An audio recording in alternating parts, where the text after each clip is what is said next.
Hello students, welcome to my YouTube channel mind maps by Akash. अभी हमारा geography का course चल रहा है और उसमें 2 क्लासेस ऑलरेडी मैं अपलोड कर चुका हूँ यूट्यूब पर। And thank you so much again. बहुत लोगों ने उसी क्लासेस पे जो अभी हुई हैं उस पे बहुत अच्छे-अच्छे कमेंट्स लिखे हैं and people were very happy और they were satisfied with the content. So thank you so much इतना अच्छा-अच्छा लिखने के लिए मेरे को टेलीग्राम पर और कमेंट सेक्शन में और सब। तो मुझे बहुत अच्छा पता है, ऐसी चीज़ें सुनकर ही मन करता है पढ़ाने का। ठीक है? तो आपको अगर अच्छी लगती है कोई चीज़ तो यू शुड अप्रिशिएट इट। तभी के तभी अप्रिशिएट कर सकते हो आप। और अगर कोई प्रॉब्लम भी होती है, जैसे 1-2 लोगों को प्रॉब्लम थी, तो उन लोगों ने मुझे टेलीग्राम पर डायरेक्टली मुझे मैसेज किया पूछने के लिए, कोई क्वेरी के लिए। तो मैंने उनको हाथों-हाथ वहीं पे उनकी क्वेरी सॉल्व की। तो ये मैंने आपको पहले 2 क्लासेस में भी बोला था कि मेरा टेलीग्राम चैनल जो है उसका डिस्क्रिप्शन लिंक जो है वो मैं डिस्क्रिप्शन में उसका लिंक दे दूँगा। वहाँ से आप जाके टेलीग्राम चैनल जॉइन कर सकते हैं। आपको वीडियो में या किसी भी चीज़ में कोई प्रॉब्लम होती है, तो आप डायरेक्टली मुझसे वो कॉन्सेप्ट पूछ सकते हो मेरे को मैसेज करके। मैं आपको जल्दी से जल्दी रिप्लाई करके आपका वो क्वेरी सॉल्व करने की पूरी कोशिश करता हूँ। ठीक है? तो कोई भी क्वेरी आज की क्लास में से भी होती है या इसके बाद भी होती है, तो आप डायरेक्टली मुझसे मैसेज करके वो पूछ सकते हैं। ठीक है? चलो, let's start with the class. तो आज हमारा जो टॉपिक है वो है इंडियन ज्योग्राफी एंड सबसे ज़्यादा इंपॉर्टेंट ज्योग्राफी के अंदर ये होता है क्योंकि इससे क्वेश्चंस बहुत पूछे जाते हैं। ठीक है? और मैप लेके अगर बैठोगे आप लोग, तो इंडियन ज्योग्राफी को आप बेहतर तरीके से समझ पाओगे। ठीक है? मैप लेके बैठो, अपने टेबल पे मैप लगाओ, अपने बुक पे या फिर किसी भी एक पेज पे प्रिंट निकलवा कर मैप्स का और उसको साथ में रख लो, आपको समझने में बहुत ज़्यादा आसानी होगी। And let me be very direct कि जब आप मैप से पढ़ोगे ना, मैप पे मार्क करते चलोगे ज्योग्राफी को, मैं आपको सच बता रहा हूँ, आप एक मैप के अंदर पूरी इंडियन ज्योग्राफी को बना सकते हो और आपको उसमें कोई इश्यू नहीं होगा। उसके बाद आप सारे गवर्नमेंट एग्ज़ाम्स को बहुत क्लियरली अच्छे तरीके से वो कर सकते हो, क्रैक कर सकते हो। ठीक है? तो ये ट्रिक है जो लोग अप्लाई नहीं करते हैं। लोग हमेशा किसी एक कोने में बैठकर ज्योग्राफी की या फिर किसी भी सब्जेक्ट की मैराथन देख रहे होते हैं या कोर्स देख रहे होते हैं। सबसे बेटर है कि आप जब कोई टॉपिक पढ़ रहे हो तो वो टॉपिक के आस-पास वाली चीज़ें ना आपके लिए बहुत ज़रूरी है। एक एनवायरनमेंट सेट करना बहुत ज़रूरी है। इसलिए ज्योग्राफी को पढ़ने के लिए always have a map in front of you. या फ़ोन की स्क्रीन पर या लैपटॉप की स्क्रीन पर या आपके सामने एक फिज़िकल प्रिंट में एक मैप हो आपके पास, आपको बेहतरीन तरीके से समझ आएगा। ठीक है? So let's start with the class. पहले हम थोड़ा-सा इंडिया की जो ज्योग्राफिकल लोकेशन है, पहले वो देख लेते हैं। India is the 7th largest in terms of area. ठीक है? इससे पहले 6 जो हैं वो सबसे लार्जेस्ट हैं जिसमें फर्स्ट रशिया होता है। ठीक है? और 7th लार्जेस्ट हैं हम लोग एरिया के हिसाब से और सेकंड मोस्ट पॉपुलस है, अब ऐसा नहीं है। ठीक है? 2023 में वी हैव बीन टोल्ड कि हम फर्स्ट नंबर पे आ गए हैं मोस्ट पॉपुलेटेड कंट्री के अंदर। फॉलोइंग उसके बाद चाइना आता है हमारे बाद। ठीक है? और हमारे पास 2.4% of the total area of land, not the entire earth. Land का जो पार्ट है, जितना भी लैंड है इस अर्थ पे, उसका 2.4% हम इंडिया के पास है। ठीक है? It is separated from mainland Asia by the Himalayas. ठीक है? अगर आप ये वाला पूरा एरिया देखोगे, जैसे ये रशिया वाला एरिया है। ठीक है? और उसके बाद ये यहाँ पे आके नीचे मिलता है, इधर जाता है यूरोप। ठीक है? ये वाला पार्ट यूरोप का आ जाता है। ठीक है? यहाँ एशिया आ जाता है। ठीक है? उसके बाद यहाँ पे हमारा नीचे इंडिया आता है कुछ इस तरीके से और इसको डिवाइड करता है हिमालयाज़। ठीक है? तो एशिया से हमको डिवाइड करने के लिए हिमालयाज़ जो आप पढ़ते हैं, हिमालयन, आप मनाली जाते हैं, मसूरी जाते हैं, जब हिल स्टेशंस जाते हैं, तो मनाली की ही जो पीक्स हैं, वहाँ पर बनी हुई वैलीज़ में हैं वो हिल स्टेशंस जो आप देखते हैं। ठीक है? तो ये बता रहा है कि मेनलैंड जो है अपना इंडियन, इसीलिए इसको बोलते हैं साउथ एशियन सब कॉन्टिनेंट। ठीक है? या आप इसको इंडियन सब कॉन्टिनेंट भी बुला सकते हैं। वेस्ट में इसको इंडियन सब कॉन्टिनेंट बुलाया जाता है। क्या? इंडियन सब कॉन्टिनेंट। ठीक है? समझ आया? तो ऐसे अगर आप मैप्स में देखकर समझेंगे ना, तो आपको बहुत जल्दी चीजें समझ भी आएंगी और याद भी रहेंगी। तो हमेशा याद रखना है इसको। ठीक है? इंडियन सब कॉन्टिनेंट बोलते हैं इसको या साउथ एशिया भी बोलते हैं इसको। ठीक है? Next, the country surrounded by Bay of Bengal in the east. Right में हमारे बे ऑफ बंगाल है, बंगाल की खाड़ी जिसको बोलते हैं, और लेफ्ट में है अरेबियन सी, अरब महासागर। ठीक है? वेस्ट में and Indian Ocean to the south, और साउथ में इंडियन ओशन आ जाता है। ठीक है? हमारी मेन लैंड की जो कोस्ट लाइन है, जो गुजरात से शुरू होती है ठीक है, यहां से जाके ये वाला एरिया, तो ये जो सारा एरिया है, ठीक है, ये है 6100 किलोमीटर्स का, ठीक है। और total including Lakshadweep and Andaman Nicobar islands को मिलाकर इस तरफ हमारे पास लक्षद्वीप है और इस तरफ हमारे पास है अंडमान। यहां पे होता है अरेबियन सी, ठीक है, और यहां पे होता है बे ऑफ बंगाल, और नीचे होता है हमारा, जैसे हमने देखा था, इंडियन ओशन, ठीक है। और जो कंट्रीज के साथ साथ हमारा जो बॉर्डर लगता है वो कौन सी है? पाकिस्तान, ठीक है, चाइना, नेपाल, भूटान और बांग्लादेश, ठीक है। तो सबसे बड़ा जो हमारा बॉर्डर लगता है, इंटरनेशनल बॉर्डर लगता है, वो है बांग्लादेश के साथ 4096 किलोमीटर। मैक्सिमम जो बॉर्डर लगता है वो लगता है बांग्लादेश से, ठीक है। ये फैक्ट याद रखना है, ये पूछ लेते हैं कि हमारा जो वो है बॉर्डर है, इंटरनेशनल बॉर्डर जो है, उसमें सबसे बड़ा कौन सी कंट्री के साथ लगता है? वो है बांग्लादेश, ठीक है।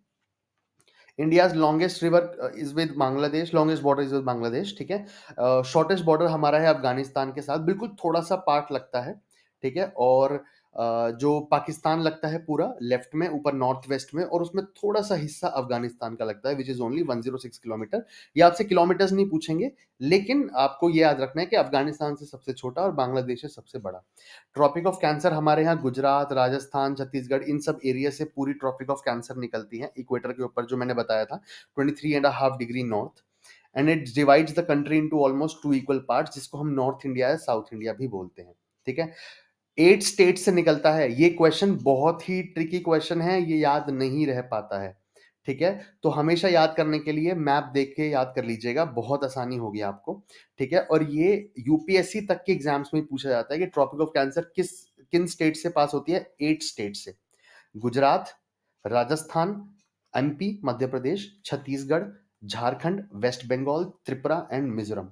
तो गुजरात से लेकर मिजोरम तक हमारा ये लगता है ट्रॉपिक ऑफ कैंसर, ठीक है। इंडिया को इंडोनेशिया से सेपरेट करने के लिए ग्रेट चैनल लगता है, राइट में आता है साउथ ईस्ट एशिया, उसको इंडोनेशिया में वहां पे उसको सेपरेट करता है, ग्रेट चैनल बोलते हैं उसको, ठीक है। श्रीलंका भी नीचे है हमारे इंडिया की नीचे की तरफ, ठीक है, साउथ में, और श्रीलंका किससे सेपरेटेड है? नैरो चैनल है ऑफ सी फॉर्म्ड बाय पाक स्ट्रेट, जिसको गल्फ ऑफ मन्नार भी बुलाते हैं। It's not manner, it's Mannar, MANNAR, ठीक है। तो गल्फ ऑफ मन्नार से श्रीलंका डिवाइडेड है, पाक स्ट्रेट बोलते हैं उसको, ठीक है। अब अंडमान से निकोबार आइलैंड्स में क्या है? अंडमान एंड निकोबार आइलैंड्स पूरे लगातार नहीं है, ऐसे अंडमान है और ऐसे निकोबार है, और उसको डिवाइड करने के जो वो है उसको बोलते हैं 10 डिग्री चैनल, ठीक है, समझ गए? 10 डिग्री चैनल यूज होता है, और इंडिया की एक्सटेंशन ये जरूरत नहीं है आपको, ठीक है।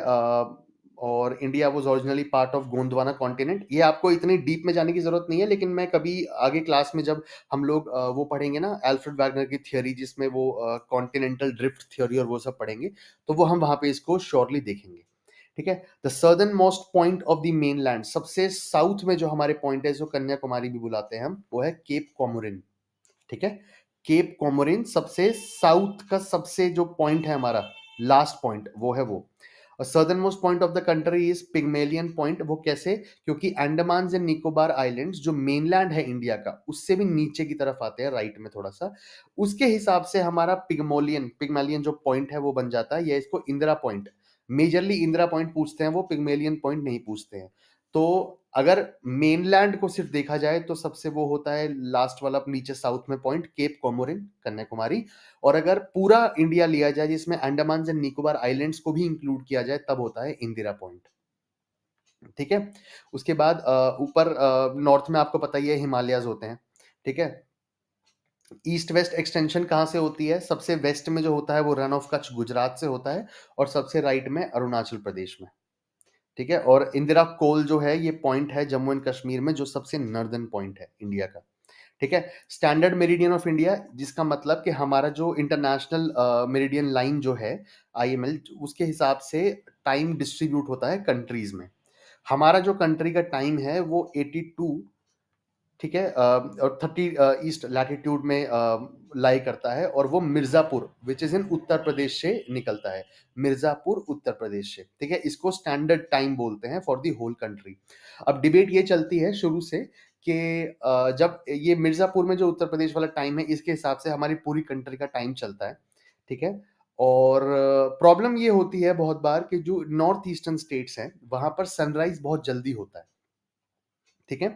तो क्योंकि इंडिया का स्टैंडर्ड टाइम वैसे है और कंपनीज़ और बिज़नेस वगैरह सब उसके हिसाब से चलते हैं, तो नॉर्थ ईस्ट में ये डे लाइट का बहुत ज़्यादा प्रॉब्लम आता है, क्योंकि जब तक हमारे यहाँ पे शाम होती आती है ना, वहाँ पे अंधेरा होना शुरू हो जाता है।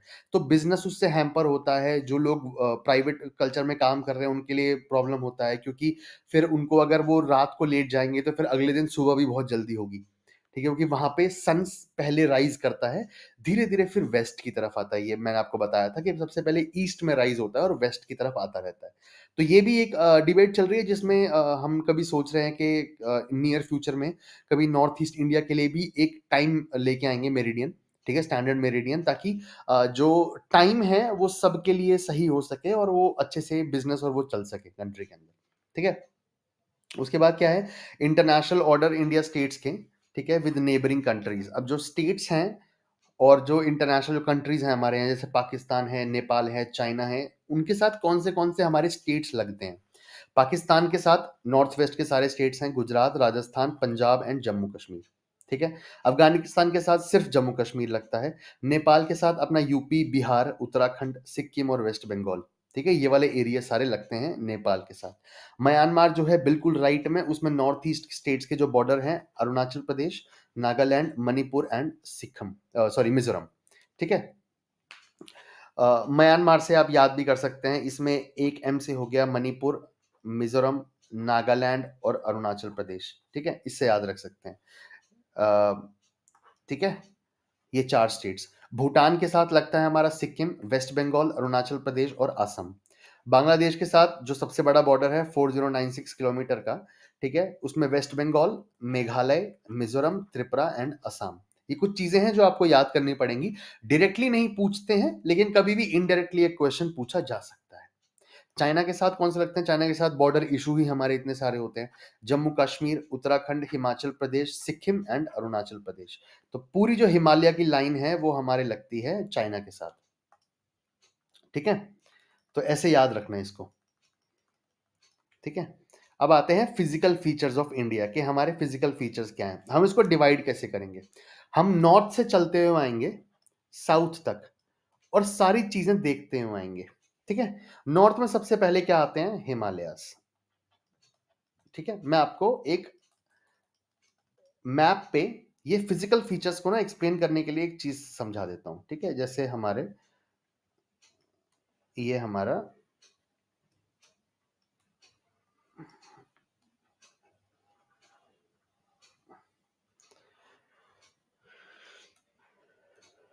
ठीक है, इसमें हम सबसे पहले क्या पढ़ेंगे?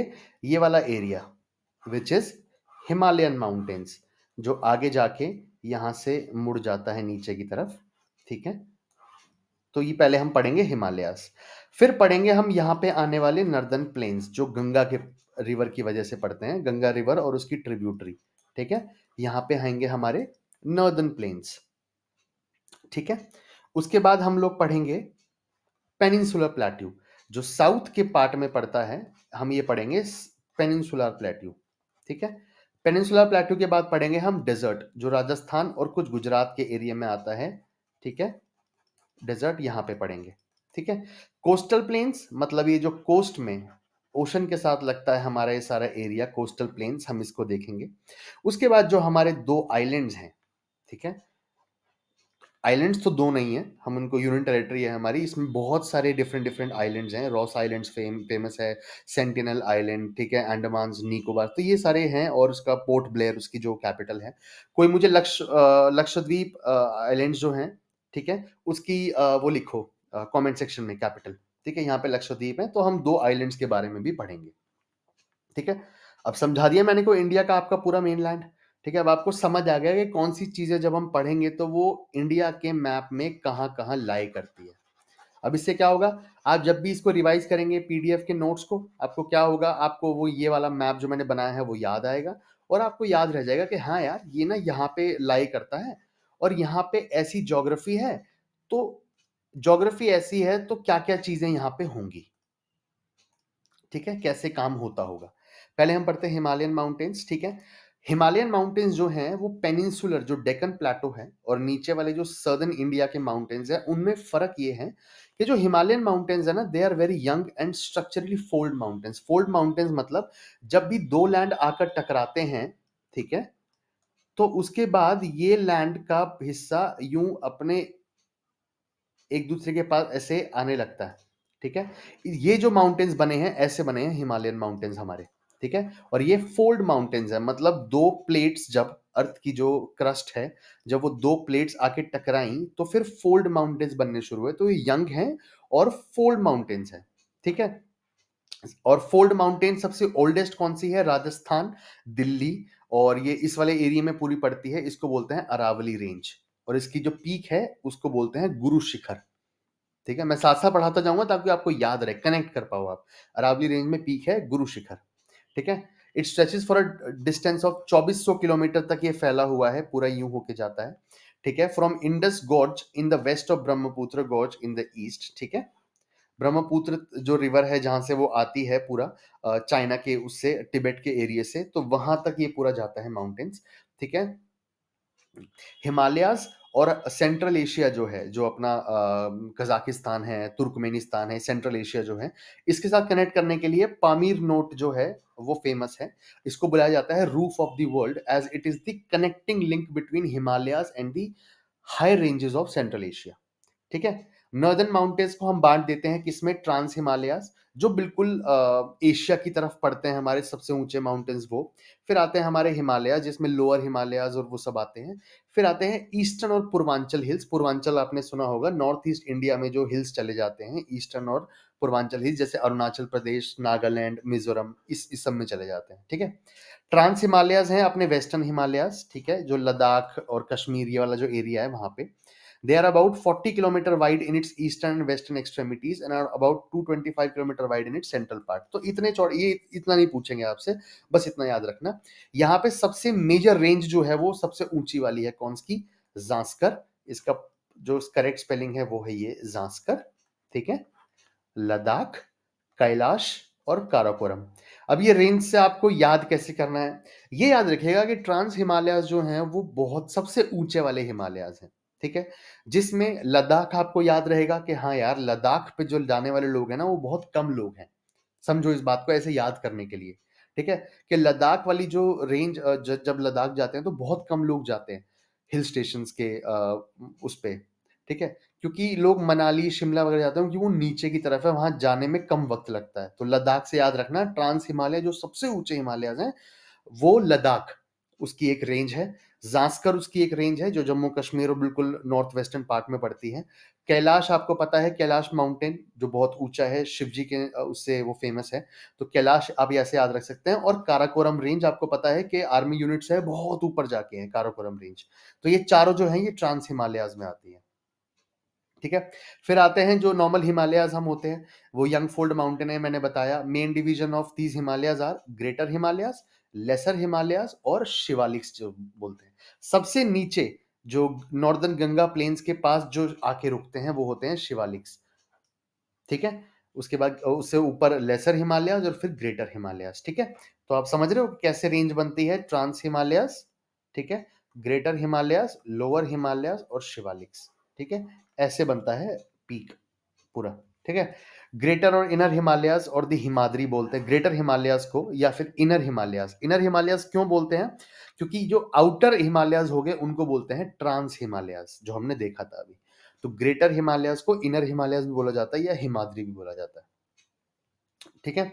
The Greater Himalayas receive lesser rainfall, Lesser Himalayas और शिवालिक्स के मुताबिक हिसाब से ग्रेटर हिमालयाज़ को लो रेनफॉल मिलती है। क्यों? क्योंकि आप सोच के देखो, क्योंकि ये ग्रेटर हिमालयाज़ इतने ऊँचे होंगे, बादल को इतनी ऊपर तक जाने में वक़्त लगता है, और जब तक वो पहुँचते हैं तब तक अपना जो मॉइस्चर कंटेंट है वो लूज़ कर देते हैं। इसकी वजह से यहाँ पे थोड़ी कम बारिश होती है। नीचे वाले जो हैं, जैसे जो लेसर हिमालयाज़ और शिवालिक्स हैं, यहाँ पे बहुत ज़्यादा बारिश होती है। ठीक है? The core of this part of Himalaya is composed of granite. Granite मिलता है बहुत अच्छी मात्रा में यहाँ पे, ठीक है? जितनी भी बड़ी-बड़ी पीक्स है ना हिमालय की, जिसको हम पढ़ते हैं, जैसे कंचनजंगा हो गई, ठीक है, माउंट एवरेस्ट हो गई, ये ग्रेटर हिमालयाज़ में ही पड़ती हैं, जिसको हिमाद्री भी बोला जाता है या फिर इनर हिमालयाज़ भी बोला जाता है। जैसे माउंट एवरेस्ट, कंचनजंगा, ठीक है? Mount Everest is located in Nepal, ठीक है? इसलिए इंडिया की जब पीक बोली जाती है, तो हम कंचनजंगा बोलते हैं, और जब वर्ल्ड की पीक बोली जाती है, तो माउंट एवरेस्ट बोला जाता है, ठीक है? तो कंचनजंगा इंडिया की है, which is located between Nepal and Sikkim. ठीक है? पेरेनियली स्नो बाउंड मतलब पूरे साल यहाँ पे स्नो होती है, ठीक है? ये पता ही है आपको। ग्लेशियर सबसे फेमस यहाँ कौन से हैं? यमुनोत्री और गंगोत्री। आप 2 याद रख सकते हैं। सियाचिन ग्लेशियर, आपको याद होगा कि आर्मी यूनिट्स होती हैं, यहाँ पे होती हैं, कारगिल वॉर, सियाचिन, ये सब याद होगा आपको। तो सियाचिन, गंगोत्री और यमुनोत्री, ये 3 ग्लेशियर्स हैं फेमस, जो ग्रेटर हिमालयाज़ में हैं। आप इसको जब ये पढ़ लेंगे ना, उसके बाद जब दूसरे टाइम पढ़ेंगे इसको एग्ज़ाम से पहले, मैं आपको गारंटी दे सकता हूँ कि आपको ये याद रहेगा, और उसके बाद आपको इतना डरने की ज़रूरत नहीं है। फर्स्ट टाइम क्योंकि आप पढ़ रहे हैं, तो आपको इश्यू होगा, ठीक है? फिर आते हैं लेसर हिमालय, जिसको हिमाचल भी बोलते हैं, और इसको मिडल रेंज है ये, क्योंकि ट्रांस के बाद फिर ग्रेटर आते हैं और फिर बीच में लेसर हिमालयाज़ आते हैं, ठीक है? यहाँ पे स्लेट, लाइमस्टोन और क्वार्ट्ज़ाइट फेमसली मिलते हैं।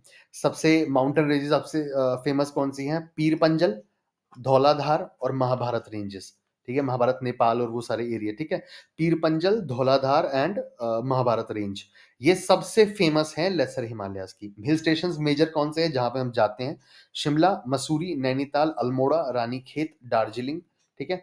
ये फ़ेमिलियर वन्स भी हैं। दार्जिलिंग कोई मुझे बताएगा कौन से स्टेट में पड़ता है? बहुत लोगों को नहीं पता, हमें लगता है कि वो ऊपर की तरफ कहीं सिक्किम वगैरह में पड़ता है।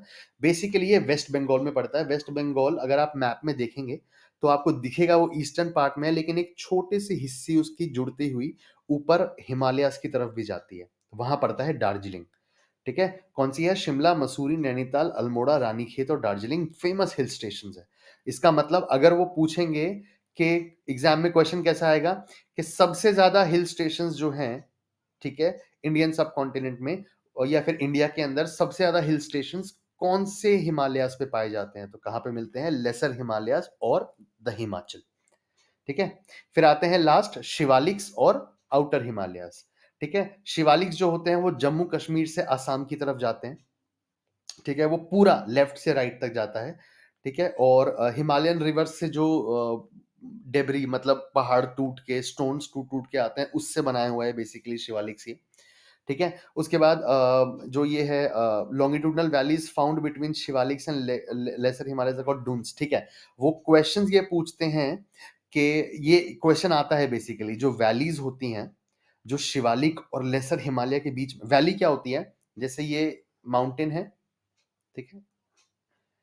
और फिर एक ये माउंटेन है, तो जो ये बीच का पार्ट है ना सारा, जहाँ पे लोग रहना रहना रहते हैं और वो सब है, पहाड़ों पे आप जाते हो तो आप देखते हो यार, जैसा जैसे सोलांग वैली है ना, सोलांग वैली के अंदर ही नीचे मनाली वगैरह जो आप देखते हैं ना, वो उसके अंदर आता है, ठीक है? तो सोलांग वैली के अंदर ही ये मनाली वगैरह आता है, तो Manali is in the valley which is surrounded by mountains या हिल्स। हिल्स आसपास होते हैं, और बीच में जहां पे लोग रहते हैं, सेटलमेंट्स हैं, उसको बोलते हैं वैलीज। याद रहेगा, कभी भी जाएंगे जब हिल स्टेशन, तो याद रखेगा आप वैली के अंदर जा रहे हैं। माउंटेन्स तो आपको दिखते हैं वहां से, बट बीच में आप वैलीज, जहां लोग सेटलमेंट्स बना के बैठे हैं अपनी, वहां पे आप जाते हैं, उसको वैली बोलते हैं, ठीक है? तो सबसे ज्यादा वैलीज कहाँ मिलती हैं? शिवालिक्स में, लोग रहते भी शिवालिक्स में सबसे ज्यादा हैं। उसके बाद जो शिवालिक्स और लेसर हिमालयस के बीच में जो वैली होती हैं, उनको वेस्ट में बोला जाता है डुन्स, और ईस्ट में बोला जाता है दुआर, ठीक है? याद रहेगा, डुन्स वेस्ट में और दुआर्स ईस्ट में, ठीक है? फिर आता है हमारा पूर्वांचल हिल्स, जो ईस्ट में आता है। They are the eastern offshoot of हिम, ऑफशूट मतलब एक एक ब्रांच, ठीक है? तो हिमालयस की ब्रांच आके नॉर्थ ईस्ट इंडिया में भी आती है, और इसको बोलते हैं पूर्वांचल हिल्स, ठीक है? नॉर्थ ईस्टर्न स्टेट्स में होती है, ठीक है? इंडिया और म्यांमार के बॉर्डर में, जैसे मैंने बताया था कि ये वाला जो आर्क आता है हमारे यहाँ पे नॉर्थ ईस्ट का, तो यहाँ पे माउंटेन्स आके मुड़ जाते हैं, ठीक है? और ये हमारे यहाँ पड़ता है म्यांमार, पता ही है आपको, ठीक है? यहाँ पे फेमस हिल्स कौन से हैं, ठीक है? बहुत अजीब नाम लगेंगे शुरू में, लेकिन आपको याद हो जाएगा। मैप पे एक बार आप देखेंगे ना, आपको याद हो जाएगा। मार्क करते हुए चलना मैप के ऊपर, ठीक है? दाफला हिल, अबोर हिल, याद कौन से रखने, मैं बता देता हूँ, ठीक है, याद रखने वाले कौन से हैं? मिशमी, ठीक है, पटकाई बुम, नागा हिल्स, ये आपको नागालैंड से याद रहेगा, मणिपुर हिल्स मणिपुर से याद रहेगा, ठीक है। तो इनको याद करने में इतना कोई इशू नहीं है, आपको याद रहेगा, आपको एक बार बस इसको पढ़ना है ध्यान से, ठीक है। मीजो हिल्स भी आपको याद रहेगा, मिजोरम में है। मिकिर हिल्स है बिल्कुल राइट में, ठीक है, ये अरुणाचल प्रदेश वगैरह में सारी चीजें आती हैं। गारो, खासी और जैंतिया ये है मेघालय के अंदर, ठीक है, मैं लिख देता हूं ताकि आपको याद रहे, ठीक है। ये पढ़ते हैं मेघालय में और ये बहुत फेमस है, तो यहाँ की जो कम्युनिटीज भी हैं वो इसी के नाम से हैं, ठीक है। तो गारो हिल, खासी और जैंतिया ये मेघालय में पड़ते हैं, ठीक है। उसके बाद कुछ हाईएस्ट पीक्स दे लेते हैं हिमालयाज की, ठीक है। माउंट एवरेस्ट है नेपाल में, आपको पता ही है। फिर K2 और गॉडविन ऑस्टिन बोलते हैं उसको, इंडिया के अंदर है। ये मीटर्स भी लिखे हुए हैं ताकि आपको याद रहे। कंचनजंगा आती है फिर इंडिया के अंदर, जो नेपाल और सिक्किम में पड़ती है, उसके बीच में, उसको वो है 8598 मीटर्स। तो हमारे इंडिया के अंदर सबसे बड़ी पीक कौन सी है? माउंट K2 और गॉडविन ऑस्टिन। और वर्ल्ड की माउंट एवरेस्ट, ठीक है। फिर ये पीक्स हैं जो आपने याद होगी, धौलागिरी पीक हो गई, ठीक है, नंगा पर्वत हो गया, अन्नपूर्णा भी आपने नंदा देवी आपने सुना होगा, नंदा देवी नेशनल पार्क उत्तराखंड में पड़ता है, वहां पे नंदा देवी आप जाते भी हैं जब आप मसूरी वगैरह जाते हैं, ठीक है। तो ये आपको याद रखने वाली चीजें हैं क्योंकि आप यहाँ पे गए हुए हो या इसका नाम कभी सुना हुआ है। फिर नमचा बारवा है, ठीक है। तो ये जो मैंने टिक किए हैं ये सबसे फेमस है, आप इनको याद रखिए और याद रखने की जरूरत नहीं है आपको, ठीक है। वो मैंने मार्क कर दिया, फिर भी मैं आपके रेफरेंस के लिए मार्क कर देता हूँ। माउंट एवरेस्ट, माउंट K2 और गॉडविन ऑस्टिन, ठीक है, कंचनजंगा, ठीक है, धौलागिरी, नंगा पर्वत, नंदा देवी और नामचा बारवा, ठीक है। आपकी याद रख लीजिएगा, इससे ज्यादा याद रखने की आपको जरूरत नहीं है। फिर आते हैं नॉर्दर्न प्लेन्स, जैसे मैंने बताया था गंगा वैली के पास आते हैं, गंगा रिवर की वैली जो बनती है, पूरा आसपास फ्लड प्लेन्स वगैरह हैं, ठीक है।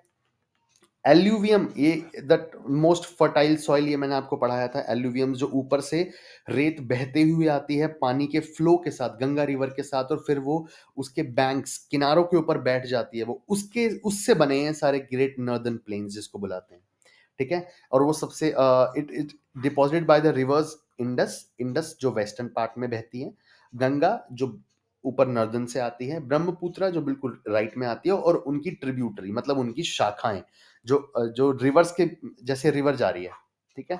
इससे एक छोटी रिवर निकल गई, फिर एक छोटी रिवर निकल गई, छोटी छोटी छोटी, ये सब का पानी आकर गंगा में मिल रहा है, इसको बोलते हैं ट्रिब्यूटरी ऑफ गंगा, ठीक है। इसको बोलते हैं ट्रिब्यूटरीज, ठीक है। उसके बाद इसमें क्या इंपॉर्टेंट है, ईस्ट से वेस्ट जाती है, आपको पता है बहुत बड़ा है, 7 लाख स्क्वायर किलोमीटर का area, which is too much, ठीक है। ये सबसे वर्ल्ड के सबसे बड़े वो हैं एल्यूवियम प्लेन्स, ठीक है। तो इसका मतलब है भी, साइज भी बहुत बड़ा है, ठीक है। उसके बाद they are formed mostly by the depositional process of Himalayan and Vindhyan rivers. तो रिवर्स से जो डिपोजिशन आता है, मतलब जो पत्थर टूट कर या फिर मिट्टी ऊपर से बहती हुई आती है, वो बैंक्स में किनारों पर आके बैठती है, और उसके बाद फिर वो पूरे प्लेन्स बनते हैं। आपको मैंने ये रिवर सिस्टम में पढ़ाया था शुरू में, ठीक है। और इसलिए ये इसमें इतने न्यूट्रिएंट्स हैं और इसलिए सबसे फर्टाइल सॉइल भी यहाँ क्रिएट होती है, ठीक है। इसको भी 4 प्लेन में बांटा जाता है ताकि हम डिवीजन कर सकें इसकी वेदर और क्लाइमेट के हिसाब से भी। राजस्थान प्लेन्स, ये आपको पता ही लग जाएगा, पंजाब हरियाणा प्लेन्स, गैंगेटिक प्लेन्स और ब्रह्मपुत्र प्लेन्स, तो 4 में हो गए। वेस्ट से ईस्ट की तरफ जा रहे हैं, राजस्थान, पंजाब, गैंगेटिक और ब्रह्मपुत्र प्लेन्स, ठीक है। रिच सॉइल होती है, एडिक्वेट वाटर सप्लाई, रिवर है, रिवर सिस्टम से आपके पास वाटर आ रहा है अच्छे से, और फेवरेबल क्लाइमेट है यहाँ पर। गर्मी के टाइम पे गर्मी पड़ती है, ठंड के टाइम पे ठंड पड़ती है, तो उसके लिए जरूरी है वीट की जरूरत उसमें पड़ेगी, खरीफ और राबी क्रॉप्स इसलिए बट जाते हैं सीजन, ठीक है। And it is agriculturally a very productive part of India, और यहाँ से प्रोडक्शन बहुत होता है, ठीक है। Rivers coming from northern mountains are involve in depositional work, मैंने बताया था डिपोजिशन होता है ये, ठीक है।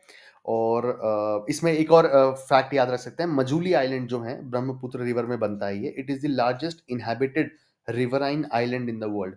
रिवर्स के वजह से बनने वाले आइलैंड में सबसे बड़ा जो है वो है मजूली, ठीक है। नेक्स्ट आता है पेनिनसुलर प्लेट्यू, जो साउथ में आपको मैंने बताया था साउथ में पड़ता है, ठीक है। Peninsular plateau is a table land composed of old crystalline igneous and metamorphic rocks. Igneous से आप समझ चुके हैं, वोल्केनो से, वोल्केनिक इरप्शन से। और मेटामॉर्फिक रॉक्स वक्त के साथ मतलब हीट और टेम्परेचर के इतनी उसमें आने के बाद वो रॉक्स जब अपना स्ट्रक्चर चेंज करते हैं उसको बोलते हैं मेटामॉर्फिक रॉक्स। तो टेबल लैंड का मतलब ये ऐसे है, अगर आप इंडिया को साइड से देखेंगे तो ये ऐसे उठा हुआ है, ठीक है। तो इंडिया में बेसिकली ये हिमालयाज आए हैं, ये ऐसे आएंगे, ठीक है। और उसके बाद गंगा प्लेन्स और फिर पेनिनसुलर प्लेट्यू ऐसे उठ जाता है, इसको बोलते हैं टेबल लैंड, ठीक है। The plateau region lies to the south of Great Northern Plains, जो मैंने बताया आपको, ठीक है। It covers an area of 16 lakh square kilometres, ठीक है। इसकी नॉर्थ वेस्टर्न बाउंड्री कौन सी है, मैं आपको, ये इस शेप में है बेसिकली, मैं आपको सबसे नॉर्मल, सबसे वेस्ट में आता है जो टेरिटरी मार्क करने के लिए, ये वाला पॉइंट जो है यहाँ पे सबसे नॉर्थ वेस्ट में, ये है अरावलीज, ठीक है। याद रहेगा, नॉर्थ वेस्टर्न में सबसे इधर पेनिनसुलर प्लेट्यू के सबसे इधर कौन सा है, अरावलीज है, ठीक है। नॉर्थ और नॉर्थ ईस्टर्न बाउंड्रीज में बुंदेलखंड है, ठीक है, बुंदेलखंड, ठीक है। और काइमूर और राजमहल हिल्स भी यहां पर होते हैं। वेस्टर्न घाट्स यहां पे हैं और यहाँ पे ईस्टर्न घाट्स हैं। याद रहेगा, बहुत आसानी से समझाने की कोशिश कर रहा हूं मैं आपको, ठीक है, ताकि आपको याद रहे। तो ऐसे, और ये सारा पार्ट जो है ये पेनिनसुलर प्लेट्यू है, ठीक है। याद रहेगा, बहुत आसानी से समझाने की कोशिश करी है मैंने आपको, ठीक है। पीक ऑफ अनाई मुड़ी जो है is the highest point in the plateau. इस पूरे प्लेट्यू में सबसे हाईएस्ट पीक जो है ये अनाई मुड़ी है। और वेस्टर्न घाट्स और ईस्टर्न घाट्स भी बहुत ऊंचे माउंटेन्स हैं। ऑफ कोर्स हिमालय जितने ऊंचे नहीं है और उतने नए भी नहीं है, बहुत पुराने हैं, ओल्ड माउंटेन्स हैं, ठीक है। तो अनाई मुड़ी जो है इसमें हाईएस्ट पीक है, हाईएस्ट पॉइंट है, ठीक है।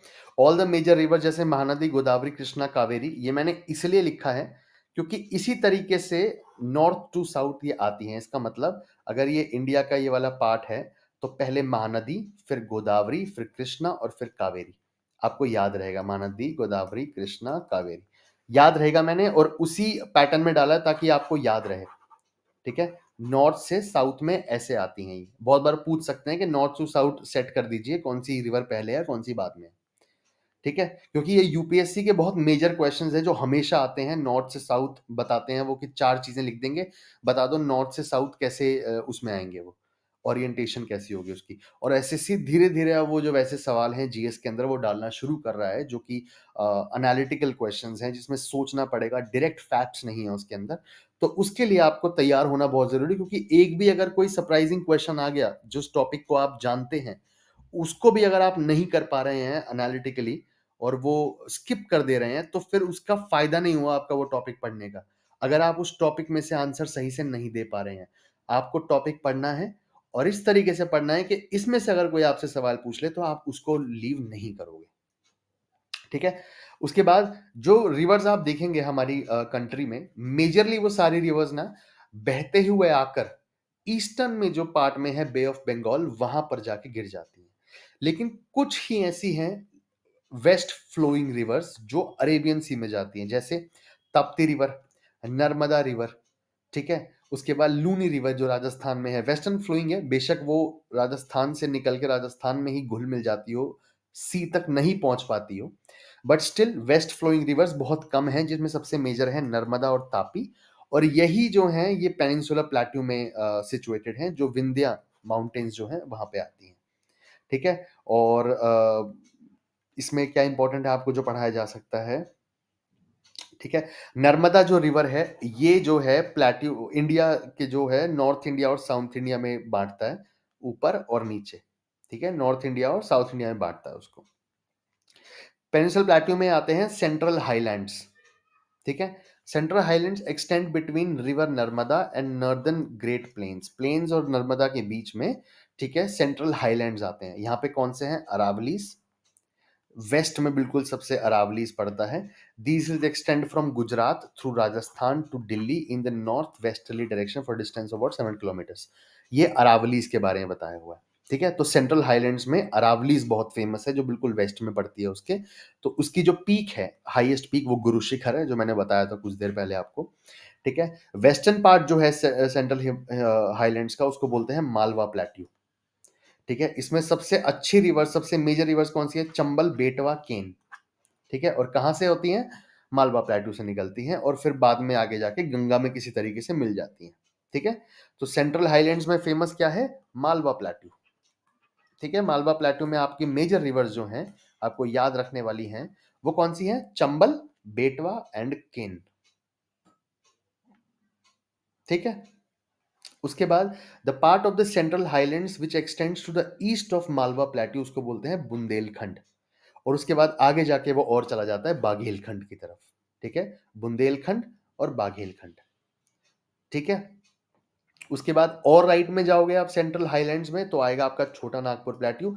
ये आपने इतनी बार सुना होगा छोटा नागपुर प्लेट्यू, क्योंकि यहाँ पे इतने मिनरल्स वगैरह मिलते हैं आपको। ठीक है, स्टील, आयरन है, कोल है, इनकी फैक्ट्रीज हैं, जमशेदपुर, ये वो।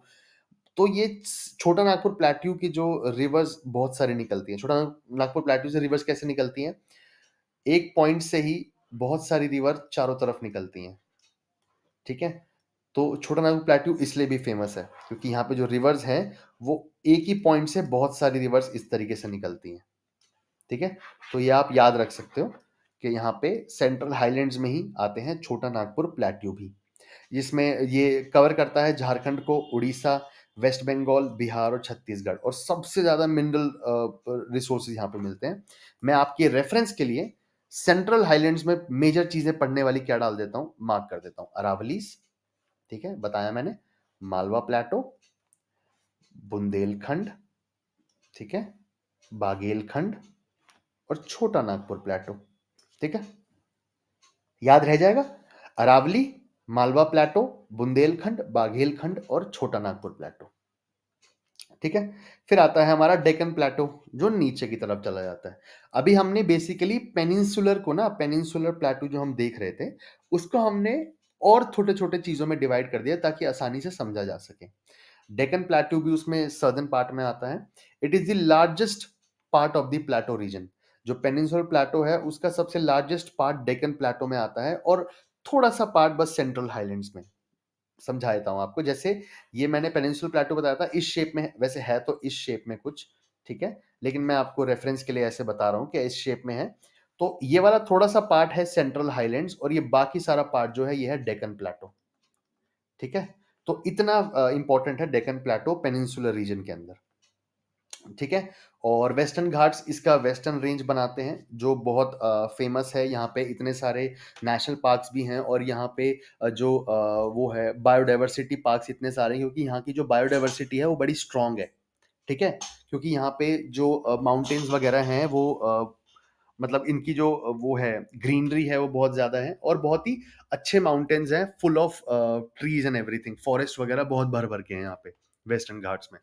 ठीक है, उसके बाद ये कहाँ चलती हैं? अरेबियन सी कोस्ट जो है उसके साथ साथ चलता है वेस्टर्न घाट्स। ठीक है, the northern part of this range is called Sahyadris. सबसे ऊपर जो नॉर्दर्न पार्ट आता है सह्याद्रीज। ठीक है, फिर आता है Eastern Ghats. Eastern Ghats eastern edge बनाते हैं प्लेटू की, जैसे ये प्लेटू है, यहाँ आ गया वेस्टर्न घाट्स। ठीक है, और यहाँ आ गया ईस्टर्न घाट्स। ठीक है, तो ये वेस्टर्न घाट्स और ईस्टर्न घाट्स। वेस्टर्न घाट्स ऊंचे हैं ईस्टर्न घाट से, ये भी पूछ सकते हैं वो कि कौन से ऊंचे हैं। तो वेस्टर्न घाट्स ऊंचे हैं, ईस्टर्न घाट्स इनसे थोड़ा नीचे हैं, और सबसे ऊंचे कौन से हैं? हिमालयास। ठीक है, ये आपको याद रखना है। ठीक है, उसके बाद eastern Ghats join the western Ghats, और ये ईस्टर्न घाट नीचे आके मिलते हैं यहाँ कहीं बीच के एरिया में। ठीक है, और इसको बोलते हैं नीलगिरी हिल्स। ठीक है, नीलगिरी में आके ये लोग मिलते हैं, तो ये वेस्टर्न घाट्स और ईस्टर्न घाट्स, और कर्नाटक और तमिलनाडु के एरिया में पड़ता है नीलगिरी हिल्स। तो यहाँ पे आके ईस्टर्न घाट्स और वेस्टर्न घाट्स मिलते हैं। अब ये बहुत ही मेजर फैक्ट है जो यूपीएससी के सभी एग्जाम्स में तो पूछा जाता है, एसएससी में ही पूछा जा सकता है कभी भी, कि ईस्टर्न घाट्स कॉन्टिन्यूअस नहीं है, टूटे फूटे हैं। कैसे याद रख सकते हो? आपको पता है यार कि जो मेजर नदियां हैं पेनिनसुलर प्लेटो की, जैसे महानदी, गोदावरी, कृष्णा, कावेरी, ये रिवर्स ईस्टर्न घाट से होके ही निकलेंगी, इसलिए वो टूटा फूटा है। बीच में से रिवर्स निकल रही हैं और फ्लो हो रही हैं बंगाल की खाड़ी, बे ऑफ बंगाल में। ठीक है, इसलिए जो ईस्टर्न घाट्स हैं वो कॉन्टिन्यूअस नहीं है, वो बीच में टूटे फूटे हैं। और वेस्टर्न घाट जो है वो एकदम कॉन्टिन्यूअस है, क्योंकि वेस्ट फ्लोइंग रिवर्स, जैसे मैंने आपको बताया, बिल्कुल कम है इस कंट्री के अंदर, सारी ईस्ट फ्लोइंग है। अब क्यों है ईस्ट फ्लोइंग, ये एक और चीज है। हमारा जो मेन लैंड है, हमारा इंडिया जो है, उसका टिल्ट ना इस तरफ है। अगर मैं यहाँ पे साउथ में खड़ा हूं, जैसे मैं अगर कोशिश करता हूं बनाने की आपके लिए, ठीक है,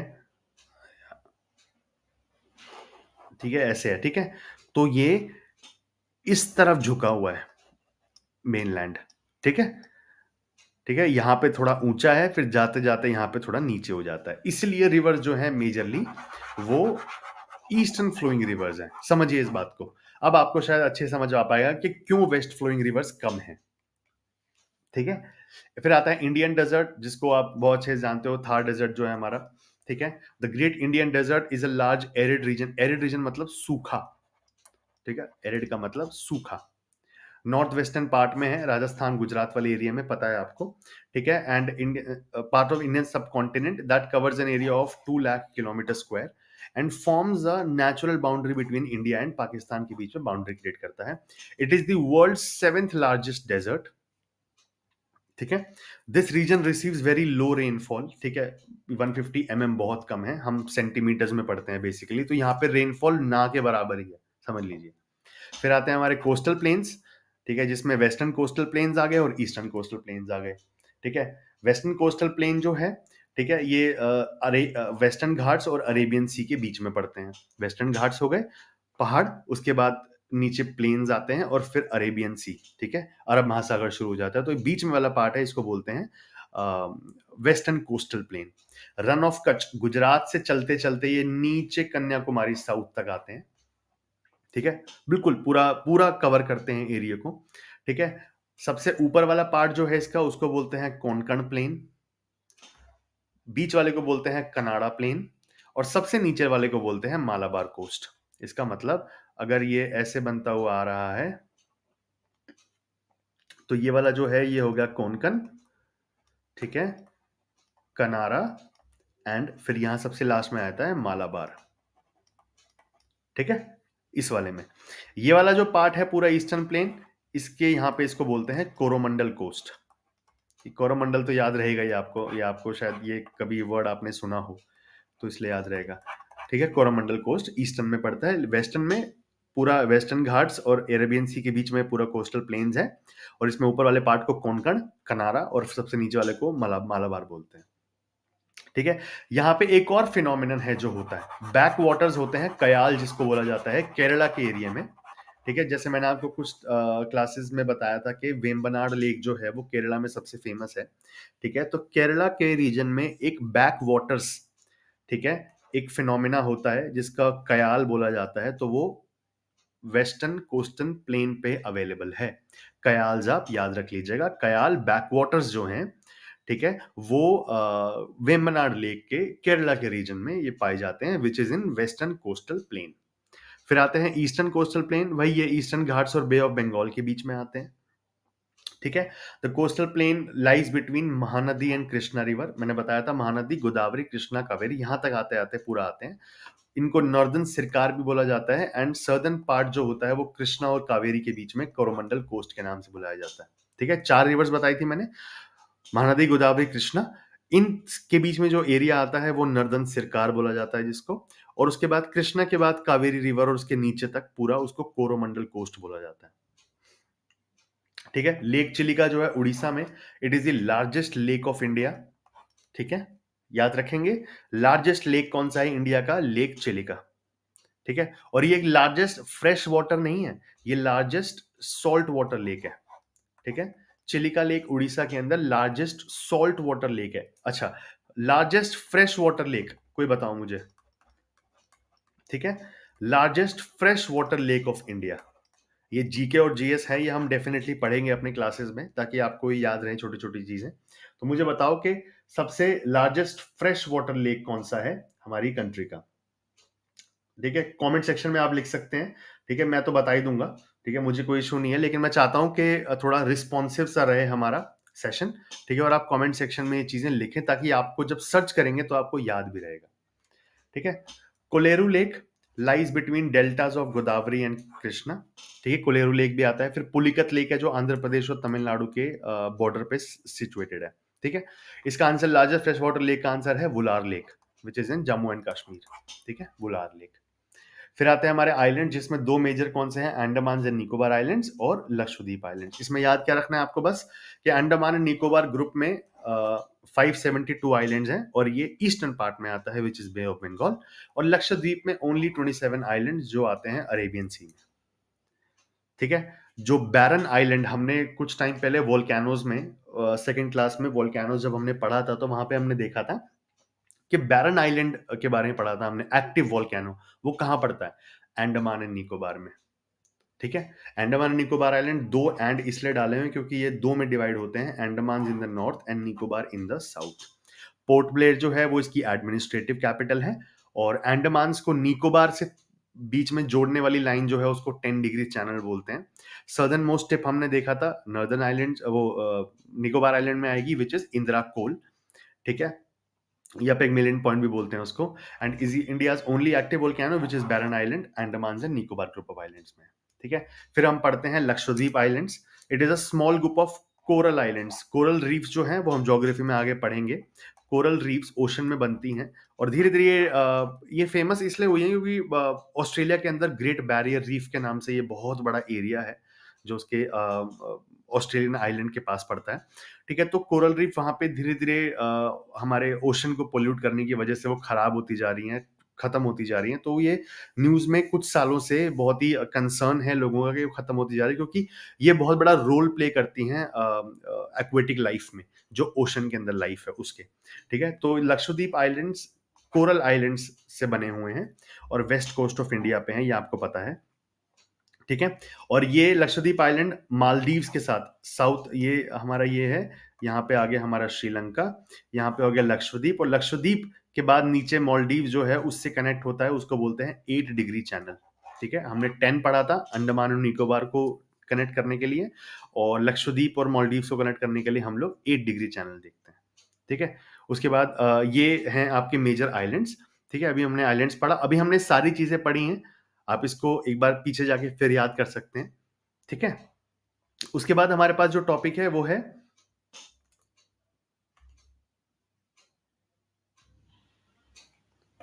ड्रेनेज सिस्टम ऑफ इंडिया। ठीक है, अब ड्रेनेज सिस्टम को हम पढ़ने से पहले, रिवर्स के बारे में पढ़ने से पहले आप एक बात याद रखिएगा कि रिवर्स को ऐसे ही रैंडमली मत पढ़िएगा, रिवर्स को हमेशा एरिया वाइज पढ़ना, ताकि आपको याद रह सके, और मैप में देखते हुए पढ़ोगे तो ज्यादा अच्छे से याद रहेगी।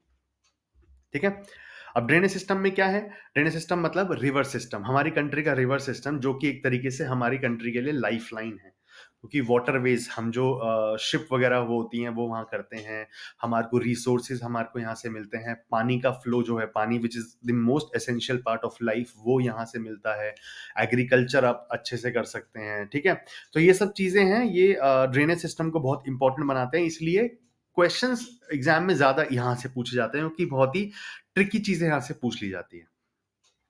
ठीक है, ड्रेनेज सिस्टम कैसे होता है हमारा, दो चीजों में डिवाइड करते हैं हम लोग, हिमालयन रिवर्स और पेनिनसुलर रिवर्स। ठीक है, Himalayan reverse and peninsular reverse. उसके अंदर हम क्या देखते हैं कि हिमालयन रिवर्स, जैसे मैंने बताया था अभी, इरिगेशन हमें प्रोवाइड करता है, ड्रिंकिंग वाटर, नेविगेशन, पावर, और ये सब चीजें देते हैं। उसमें हम मेजर कॉन्सेप्ट पढ़ते हैं, वो होते हैं पेरेनियल रिवर, वो रिवर्स जो पूरे साल चले। ठीक है, उसको बोलते हैं पेरेनियल रिवर्स। ठीक है, अब क्या होता है कि a river drains the water collected from a specific area which is called a catchment area. अगर एक रिवर है और उसका जो इफेक्ट है वो अगर इस एरिया तक है, मतलब उसके अंदर का पानी वानी सब यहाँ पे आता है, तो इसको बोलते हैं उसका कैचमेंट एरिया। ठीक है, an area drained by river and it's tributaries is called drainage basin, और पूरा वो मैंने बताया आपको ड्रेनेज बेसिन होता है। The boundary line separating one drainage basin from the other is called watershed. ठीक है, एक बाउंड्री लाइन जो एक ड्रेनेज बेसिन को दूसरे से रोके, जैसे एक रिवर यहाँ है, ठीक है, उसके आसपास वाला ये पूरा ड्रेनेज बेसिन है, फिर एक रिवर यहाँ है, उसके आसपास वाले ड्रेनेज बेसिन है, तो ये वाला जो पार्ट है ये है वाटरशेड। ठीक है, इसको बोलते हैं वाटरशेड, एक लाइन जो सेपरेट करे एक ड्रेनेज बेसिन को दूसरे ड्रेनेज बेसिन के साथ। ठीक है, उसको बोलते हैं वाटरशेड। अब हिमालयन रिवर्स में हम क्या पढ़ते हैं, basically major India Indus river system, Ganga river system और ब्रह्मपुत्र। ठीक है, और ये कहाँ पे होते हैं, जैसे मैं मैप में बता देता हूँ आपको। हम्म, ठीक है। यहाँ पे आता है पूरा इंडस सिस्टम, ठीक है, इस एरिया में। यहाँ पे आता है पूरा गंगा रिवर सिस्टम, और यहाँ पे पूरा आता है बांग्लादेश, वो सॉरी, ब्रह्मपुत्र रिवर सिस्टम। ठीक है, अब आपको ऐसे याद रहेगा। इतना डीप में नहीं पढ़ाऊंगा मैं आपको, क्योंकि उसका मतलब बनता नहीं है, लेकिन मैं आपको इतना सिखाऊंगा ताकि आपको याद रहे कि हम क्या पढ़ रहे हैं। ठीक है, मैंने बता दिया आपको Indus river system, Ganga river system और ब्रह्मपुत्र रिवर सिस्टम। ठीक है, अब ये क्या है कि ये पेरेनियल है, ये पूरे साल बहती हैं, आपको पता है। लेकिन कुछ वक्त ऐसा भी आता है जब फ्लडिंग भी हो जाती है, जब इनका लेवल बहुत बढ़ जाता है। ठीक है, उसके बाद जो वेस्ट फ्लोइंग रिवर्स हैं वो है हमारी कौन सी है, नर्मदा, तापी, माही और साबरमती। ठीक है, ये जाके अरेबियन सी में जाती हैं, याद रखना। वेस्ट फ्लोइंग रिवर्स में मेजर जो हैं, और जो आपको याद भी रखनी है, इसके अलावा और याद रखने की जरूरत नहीं है आपको, नर्मदा, ताप्ती, माही और साबरमती। ये साबरमती साउथ में पड़ती है। ठीक है, माही और तापी और नर्मदा ये बीच में सेंट्रल हाईलैंड्स के पास पड़ती हैं। ठीक है, महानदी, गोदावरी, कृष्णा और कावेरी ये पेनिनसुलर रिवर्स हैं, जो ईस्ट फ्लोइंग भी है और ये बे ऑफ बंगाल में जाती हैं। ठीक है, तो हमने ये सिस्टम पढ़ा, which is Himalayan river system. ठीक है, और ये हमने पढ़ा वेस्टर्न फ्लोइंग सिस्टम, जो वेस्ट में जाता है। ठीक है, और ये वाला जो पार्ट हमने पढ़ा वो है ईस्टर्न फ्लोइंग रिवर सिस्टम, या इसको बोलते हैं पेनिनसुलर रिवर्स। ठीक है, पेनिनसुलर रिवर्स में हम लोग मेजर रिवर सिस्टम जो पढ़ते हैं वो हैं महानदी, गोदावरी, कृष्णा और कावेरी। ठीक है, समझ आ गया। इसलिए मैं बता रहा था कि एरिया वाइज पढ़ोगे ना, याद रहेगा। अगर ऐसे ही पढ़ने लग जाओगे शुरू फर्स्ट पेज से, कोई भी रिवर उठा दी अल्फाबेटिकल वाइज, और वो बिल्कुल याद नहीं रहेगा। ऐसे डिवाइड करके पढ़ोगे ज्योग्राफी को तो ज्यादा अच्छे समझ आएगा। हिमालयन रिवर्स में पेरेनियल इन नेचर मैंने बताया आपको। ठीक है, और इसकी सबसे पहला जो आता है वो है इंडस रिवर सिस्टम। ठीक है, ये कहाँ से आती है, तिब्बत से निकलती है, मतलब चाइना से। कहाँ से, मानसरोवर लेक आपने सुना होगा, मानसरोवर झील के पास से निकलती है, तिब्बत के अंदर जो होता है। ठीक है, फिर वो बहती हुई लद्दाख से घुसती है जम्मू कश्मीर की तरफ, और उसके बाद फिर इसमें बहुत सारी इसकी जो ट्रिब्यूटरीज हैं मेजर, वो इसमें ऐड होती हैं, जिसमें है झेलम, चेनाब, रावी, बियास, सतलज। ठीक है, 5 हैं सबसे फेमस। ठीक है, जिसका नाम है झेलम, चेनाब, रावी, बियास, सतलज। इसलिए पंज आप बोलते हैं, पंजाब। पंजाब मतलब 5 रिवर्स का एरिया। ठीक है, 5 रिवर्स का डुआब, उसको बोलते हैं पंजाब। इसलिए 5 रिवर्स याद रखना, झेलम, चिनाब, रावी, बियास, सतलज। ये ट्रिब्यूटरीज हैं, हिस्सा है इंडस रिवर में जो आके मिल जाता है। ठीक है, उसके बाद बहती हुई वो पाकिस्तान से लेकर पूरा नीचे अरेबियन सी में चली जाती है। ठीक है, लेंथ इज अराउंड 2880 किलोमीटर्स, और सिर्फ 709 किलोमीटर्स इंडिया के अंदर है, बाकी से वो पाकिस्तान में बहती हुई चली जाती है। ठीक है, उसके बाद हमारी इंडस वाटर ट्रीटी जो है पाकिस्तान के साथ साइंड 1960 में। ठीक है, वो भी इसी इंडस रिवर सिस्टम पे बेस्ड है। ठीक है, याद रखना है इसको। ठीक है, और ये इंडस हमारी इंडिया में कहां कहां से निकलती है, जम्मू कश्मीर, हिमाचल प्रदेश एंड पंजाब से। ठीक है, फिर आता है Ganga river system. It is the largest drainage system of India, ये हमने देखा था। कहां से निकलती है, भगीरथी, जो कहां पे है, कौन से ग्लेशियर में है, गंगोत्री ग्लेशियर में, उत्तराखंड के अंदर। उत्तराखंड के गंगोत्री ग्लेशियर में भगीरथी। ठीक है, भगीरथी की फॉर्म में निकलती हैं। गंगा का रिवर बाद में आता है, जब वो यमुना मिल जाती है पूरी रिवर सिस्टम में, उसके बाद उसको गंगा बुलाया जाता है। शुरू में भगीरथी नाम से निकलती है रिवर। ठीक है, उसके बाद फिर आगे जाते जाते फिर यमुना जब मिल जाती है इससे इलाहाबाद में, यमुना के इलाहाबाद में ये ऐसे निकलती है बेसिकली। ठीक है, यहां से आ रही है यमुना, यहां तक ये भगीरथी है। जब यहां मिल जाती है इलाहाबाद में, ठीक है, तब, और ये यमुना है अपनी, यहां से ये गंगा बन जाती है। ठीक है, वहीं पे फिर अगर ये जब आगे मुड़ के बांग्लादेश की तरफ चली जाती है, बांग्लादेश के अंदर फिर इसका नाम अलग है इसका। ठीक है, तो ऐसे याद रखना है आपको। ठीक है, मेजर ट्रिब्यूटरीज कौन सी है, गोमती, गंडक, कोसी, घाघर। ठीक है, ऐसे याद रख लेना। कोसी, अच्छा, इसमें फेमस कौन सी है, कोसी। सौर ऑफ बंगाल बोलते हैं इसको। ये इतनी वायलेंट होती है, ये इतनी खतरनाक होती है कि बिहार में बाढ़ का सबसे बड़ा कारण कोसी बनती है, इसलिए इसको सौर ऑफ बंगाल बोलते हैं। ठीक है, कोसी नदी। कोसी नदी जो है वो किसकी ट्रिब्यूटरी है, गंगा की। ये सवाल सीजीएल में शायद इस साल ही आया है कोसी रिवर के ऊपर, कि सौर ऑफ बंगाल कौन है, कोसी रिवर। ठीक है, यमुना जो है वो उसकी लार्जेस्ट ट्रिब्यूटरी है, ठीक है। और सन और चंबल भी है जो हमने सेंट्रल हाईलैंड्स में देखा था, ठीक है, वो भी यहां से आती है और इसमें गंगा में आके मिल जाती है। यमुना कहां से आती है भाई, याद रखना आसान है, यमुनोत्री ग्लेशियर, ठीक है। और पैरेलल, गंगा के पैरेलल बहती है and as a right bank tributary meet the Ganga at Allahabad, Ganga में इलाहाबाद में आके मिल जाती है और फिर गंगा आगे बढ़ना शुरू होती है, ठीक है। फरक्का वेस्ट बंगाल तक जाती है हमारे इंडिया में, इंडिया में जब बहती है पूरे बहते हुए पूरा स्टेट्स के थ्रू, उसके बाद आखिरी जो पॉइंट इंडिया के अंदर है वो फरक्का में वेस्ट बंगाल है, वेस्ट बंगाल के अंदर जो फरक्का है वहां तक आती है, उसके बाद फिर ये उसमें चली जाती है उसमें बांग्लादेश के अंदर, ठीक है।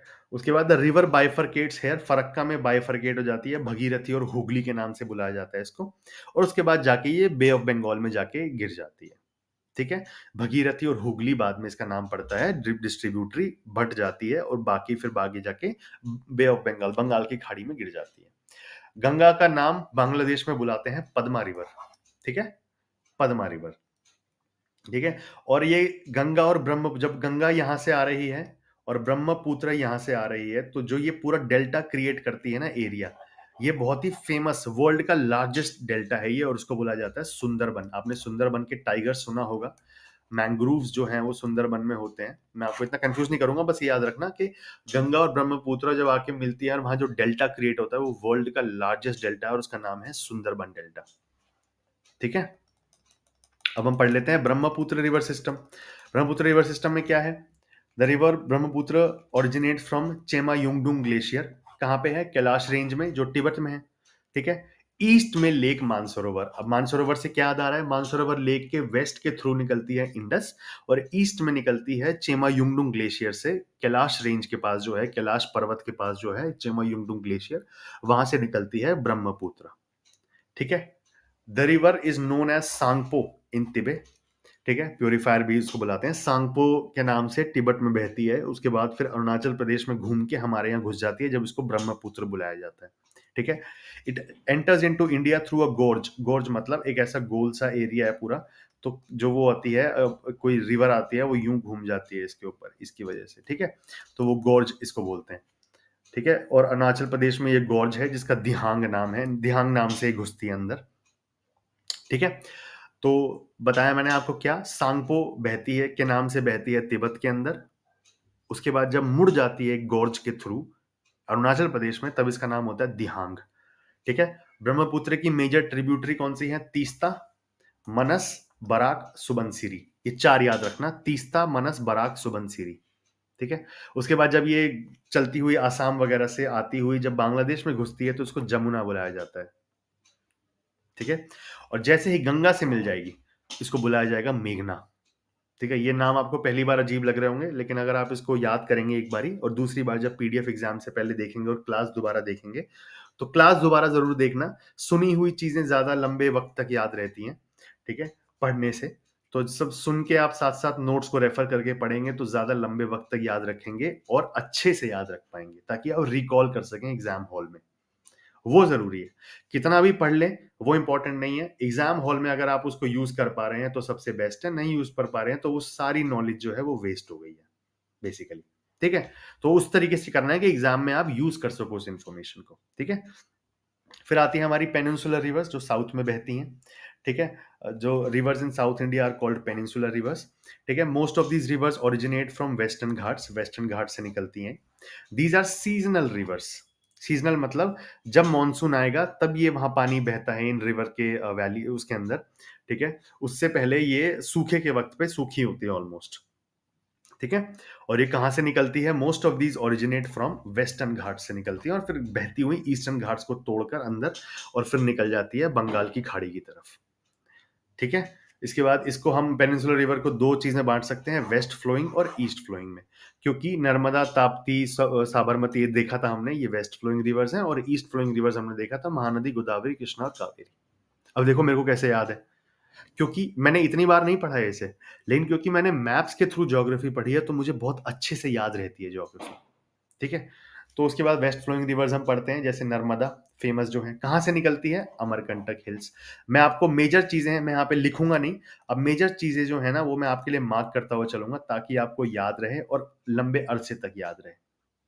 ठीक है, मेरा काम आपको याद कराने का और मैं वो करा के जाऊंगा।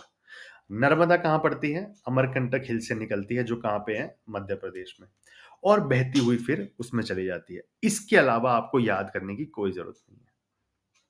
अमरकंटक हिल्स से निकलती है जो मध्य प्रदेश में। ताप्ती रिवर कहाँ है, it is one of the major rivers of peninsular India. ठीक है, और ये अरेबियन सी की तरफ जाती है, वेस्ट फ्लोइंग है, ये आपको पता है। It rises near Multai in the Betul district of Madhya Pradesh. तो दो मेजर रिवर्स पढ़ी हमने, कौन सी हैं, नर्मदा और तापी। ये कहाँ से निकल रही हैं, मध्य प्रदेश से। ठीक है, कौन सी स्टेट से निकल रही हैं, मध्य प्रदेश से। ठीक है, उसके बाद मेजर ट्रिब्यूटरीज को याद रखने की जरूरत नहीं है आपको। ठीक है, और आपको सिर्फ वही याद रखना था। और वेस्ट फ्लोइंग रिवर्स कौन सी हैं, साबरमती, माही, भारतपुजा और पेरियर, ये केरला के पास पड़ती हैं। ठीक है, और साबरमती माही ये बताया था मैंने आपको।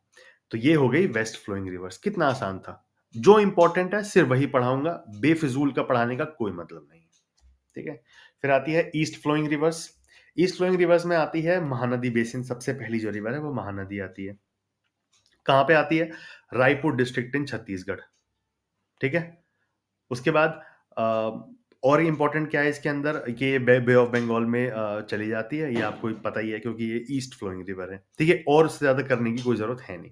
ठीक है, फिर आती है गोदावरी, जिसको दक्षिण गंगा बुलाया जाता है, क्योंकि एक तो ये बहुत पुरानी रिवर भी है, सबसे बड़ी भी है, पेनिनसुलर रिवर्स में सबसे बड़ी होती है गोदावरी रिवर, और इसको दक्षिण गंगा बुलाया जाता है। कहाँ से निकलती है, वेस्टर्न घाट्स में। नासिक जो है, महाराष्ट्र का नासिक आपने सुना होगा, नासिक के ऑरेंज जो होते हैं, ऑरेंजेस, ठीक है, संतरे जो होते हैं वो बहुत फेमस है। तो वहां से, नासिक डिस्ट्रिक्ट महाराष्ट्र में से, वहां से निकलती है। जाती कहाँ पे है पता है आपको, बे ऑफ बंगाल में। इसमें एक लेक है कोलेरू। ठीक है, एक फ्रेश वाटर लेक है, वो भी इसके गोदावरी के डेल्टा रीजन में पड़ता है। ठीक है, इसके कुछ ट्रिब्यूटरीज हैं वो याद रख सकते हैं आप, क्योंकि वो शायद पूछ ले सकते हैं, आपको रेडी रहना जरूरी है और ज्यादा मुश्किल नहीं है। Purna, Wardha, Pranhita, Manjra, Wainganga and Penganga. एक से जैसे नाम है, अगर आपको ये वैन गंगा, पेन गंगा, पूर्ण याद रह गया, इतना ही बहुत है। प्रणहिता, ठीक है, मेजर कौन सी याद रखनी है, पूर्ण, प्रणहिता, वेन गंगा और पेन गंगा। बल्कि इसमें सबसे ज्यादा फेमसली वो पूछते हैं वेन गंगा और पेन गंगा। ठीक है, उसके बाद आती है आपके पास कृष्णा बेसिन। कृष्णा बेसिन में क्या है, ये महाबलेश्वर से निकलती है, वेस्टर्न घाट्स ऑफ महाराष्ट्र। ठीक है, उसके बाद फिर ये बे ऑफ बंगाल की तरफ चली जाती है। इसकी मेजर रिवर्स जो है वो है तुंगभद्रा, कोयना और घाट प्रभा। ठीक है, भीमा भी आप याद कर लीजिए, इससे सवाल आए हुए हैं कई बार। तुंगभद्रा, कोयान, घाट प्रभा और भीमा। ठीक है, कहां से निकलती है, महाबलेश्वर से। महानदी गोदावरी कहां से निकलती है, नासिक से। रायपुर छत्तीसगढ़ से कौन सी निकलती है, महानदी। ठीक है, फिर आती है कावेरी, जो कर्नाटका से निकलती है। ठीक है, और it reaches Bay of Bengal, ये आपको पता ही है। मेन ट्रिब्यूटरीज कौन सी है, अमरावती, भवानी, हेमावती, कबिनी। ठीक है, ये भी मिलते जुलते नाम है, आपको याद रहेंगे कि जिसमें ई आ रहे हो वो ट्रिब्यूटरीज कावेरी के हैं, क्योंकि कावेरी में भी ई आ रहा है। ठीक है, री, उसमें अमरावती, भवानी, हेमवती और कबिनी। ठीक है, और उसके बाद छोटी मोटी रिवर्स हैं वो बहती हैं, वो आपको याद रखने की जरूरत नहीं है। बस मैंने आपको, अच्छा ये जो मैंने पढ़ाया आपको, इसको आसानी से याद रखने के लिए भी एक बार पढ़ लेंगे तो आपको याद हो जाएगा, सुन लेंगे या आप याद हो जाएगा। लेकिन इसके लिए मैंने एक टेबल भी बनाई है ताकि आप आराम से इस टेबल को पढ़ लें, रेफर कर सकें और सीधा यहाँ से याद कर सकें कि कहाँ से निकलती है। मैंने इसमें क्या क्या लिखा हुआ है कि कहाँ जाके गिरती है और कहाँ से निकलती है। ठीक है, इसके बाद आपको कहीं और जाने की जरूरत नहीं है, ये टेबल आपको कंप्लीट करके दिया हुआ है मैंने, ताकि इसके बाद आपको कहीं और जाने की जरूरत ना पड़े। कितनी छोटी है देखो टेबल।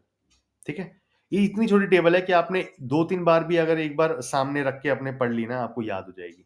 ऐसे याद करनी है इंडियन रिवर्स और प्लेस ऑफ ओरिजिन। इससे पहले जो मैं पढ़ा रहा था रिवर्स के बारे में, वो इसलिए पढ़ा रहा था ताकि आपको एक कॉन्सेप्ट मिल सके कि कौन सी कहाँ है और कैसे बह रही है। सिर्फ फैक्ट्स अगर आपको जीके के थ्रू याद करना हो तो आप यहां से कर सकते हैं। ठीक है, सीधा। उसके बाद हम जो मेजरली पढ़ेंगे वो है list of dams in India. ये मैंने डैम्स की आपको पूरी वो दे दी है लिस्ट।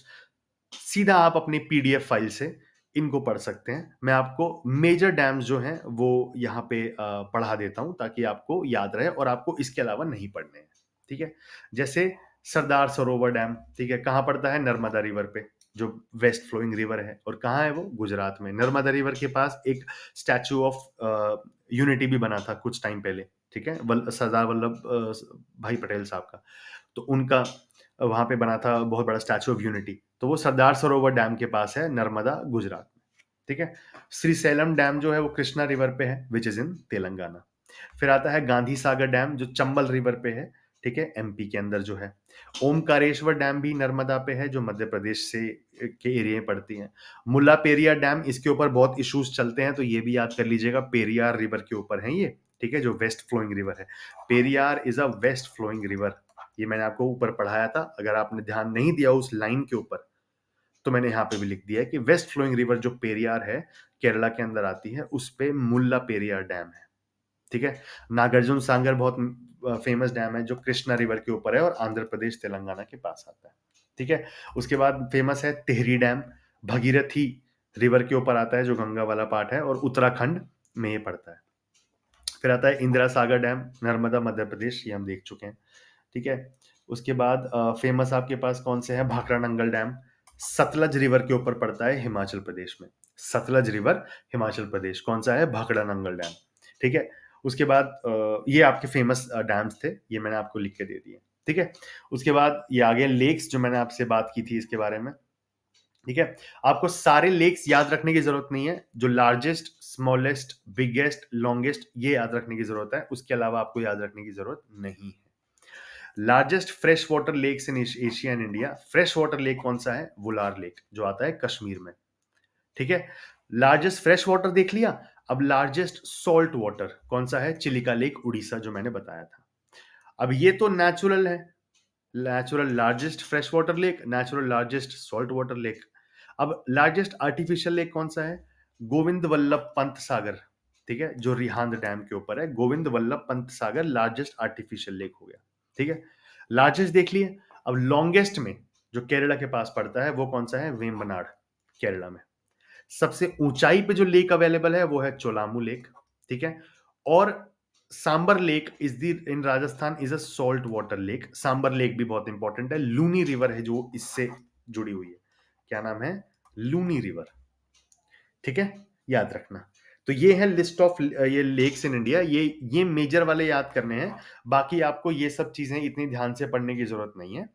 एक वो ले लीजिएगा, मैं आपको चलो मेजर वाले मार्क करा देता हूं। आंध्र प्रदेश के कोलेरू और पुलिकट याद करना पड़ेगा। इसका दीपोर बील बहुत इंपॉर्टेंट है, ठीक है, क्योंकि इससे ये एक लेक बहुत बार आया है न्यूज के अंदर और बहुत बार एग्जाम में ही पूछा गया है। तो आंध्र प्रदेश का कोलेरू और पुलिकट और आसाम का दीपोर बील, ठीक है। उसके बाद कौन से इंपॉर्टेंट है आपके लिए, मैं बता देता हूं आपको, ठीक है। गुजरात के अंदर सुरसागर लेक, याद कर लीजिएगा, बहुत बार पूछा जाता है, ठीक है। हरियाणा के अंदर कर्ण लेक, ठीक है। और सूरजकुंड लेक, क्योंकि सूरजकुंड फेस्टिवल यहाँ पे होता है। अब देखो कितने कम कम इंपॉर्टेंट है, आपको तो डरिए मत जी के जीएस को देख के। आपको जो मेजर है मैं आपको वही पढ़ाऊंगा, बेफालतू में सारी नॉलेज लेने का कोई फायदा नहीं है। एग्जाम क्लियर करना है, पीएचडी नहीं करनी है ज्योग्राफी में। बस इतना याद रख लेंगे तो एग्जाम क्रैक हो जाएगा बिना कुछ सोचे। पीएचडी नहीं करनी है, एग्जाम क्रैक करना है, ठीक है। हिमाचल प्रदेश में इंपॉर्टेंट कौन से हैं? ठीक है, महाराणा प्रताप सागर लेक हिमाचल प्रदेश में पड़ता है, ठीक है। उसके बाद और इंपॉर्टेंट आपके लिए यहाँ पे नहीं, और कोई इंपॉर्टेंट नहीं है, नीचे देख लेते हैं। सूरज ताल लेक याद रख लीजिएगा, हिमाचल प्रदेश में आता है। जम्मू में दल लेक, वुलार लेक, ठीक है, शेषनाग लेक, ये तीन याद रख लेना, दल लेक, वुलार लेक और शेषनाग लेक, ठीक है। कर्नाटका के अंदर आपके लिए कोई खास ऐसा इंपॉर्टेंट नहीं है जो आपको याद करने की जरूरत है अभी। केरला के अंदर वेम्बनाड लेक मैंने आपको बता ही दिया है। मध्य प्रदेश के अंदर भी कोई इंपॉर्टेंट ऐसा है नहीं। महाराष्ट्र के अंदर नहीं है, ठीक है। सलीम अली बर्ड सेंचुरी भी है, तो इससे याद रख लीजिएगा, सलीम अली लेक, ठीक है। और मणिपुर का लोकटक लेक बहुत इंपॉर्टेंट है, मणिपुर में पड़ता है, ठीक है। फ्लोटिंग फेस्टिवल्स यहाँ पे होने लगे हैं अब धीरे धीरे, और फ्लोटिंग यहाँ पे फूमदी नाम से एक ग्रीन एल्गी बहती है, ठीक है।